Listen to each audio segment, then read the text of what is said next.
This is the sound of the South, not the one you read in textbooks, but the one passed down in rhythm, on horseback, and through dance. For generations, black cowboys have carved out a place in the American story, even when history tried to write them out. And across the Carolinas, Texas, and beyond, black line dancers have turned movement into unity and sidewalks into stages. Today, these traditions are rising again, not just on dirt roads and dance floors, but in our screens. Social media became the new frontier, a digital saddle, a cultural megaphone. This is the story of how legacy, once hidden, found a way to ride into the future.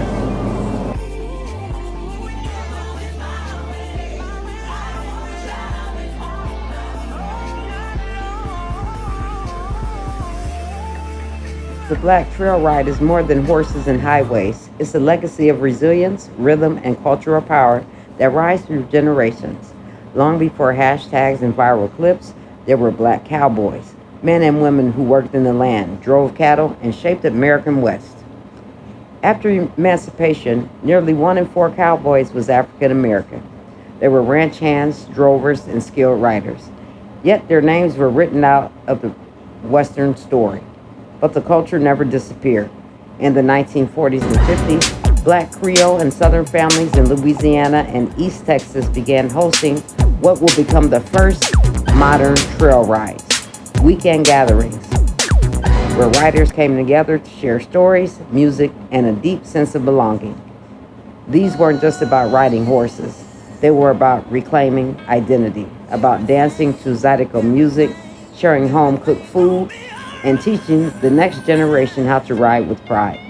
In the 1970s and 80s, trail ride clubs formed, waving their own flags and building a movement that stretched across the South. From Texas to South Carolina, black riders gathered not just to ride, but to celebrate a culture that refused to be forgotten. And now, in the age of TikTok and Instagram, a new generation is saddling up. Young riders post their boots, their rides, their dances, turning local history into global inspiration. The trail ride lives on, not just on country roads, but in every step, every beat, and every story shared online. This is more than a tradition. This is Black legacy in motion. Zydeco is more than music, it's a movement. Born in black Creole communities of Louisiana, it blends African rhythms, French melodies, and Southern soul into one unstoppable sound. Powered by accordion and rubberboard, Zydeco brings people together to dance, to celebrate, to feel free. At trail rides across the South, you hear it blasting from speakers, pulling boots to the floor. And when a Zydeco girl hits the dance floor, you know the culture is alive and thriving. Across generations and continents, dance has carried memory, especially for communities who survive erasure. In African American culture, dance is resistant emotion. From plantation ring, shouts to today's line dances, every step carries rhythm, community, and healing. The syncopation, the call and response, the unity, it all tells a story of survival through movement. In indigenous communities, dance is sacred.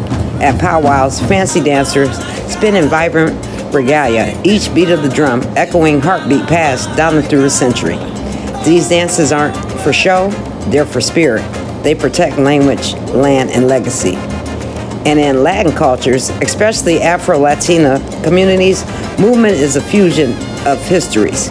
Dances like salsa, bamba, and cumbia blend African drums, indigenous rhythm, and European form. Every spin, every stomp, and sway is a dance of both celebration and defiance. Though our histories are different, we are connected by rhythm, by the power of the body to speak what words can't. These are not just dances. The spirit of black cowboy and dance culture is undeniable, but too often the support behind it is invisible. Across the rural South, black trail ride clubs, Zydeco bands, and line dance teams move mountains with limited resources. While large institutions receive millions in arts of funding, black cultural groups are underfunded, overlooked, or ignored entirely.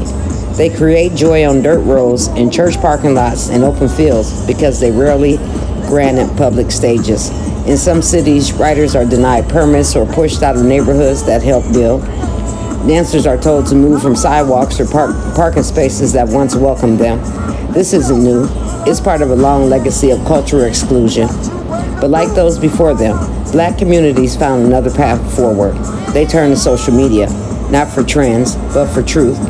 Platforms like TikTok, Instagram, and YouTube became cultural lifelines, turning every post into protest, every view into validation, every share into space.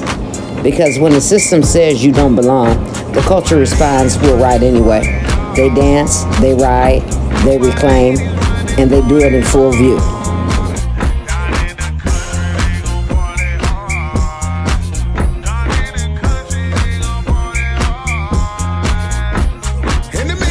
Between time, we gon' shake it on time. Check it out now.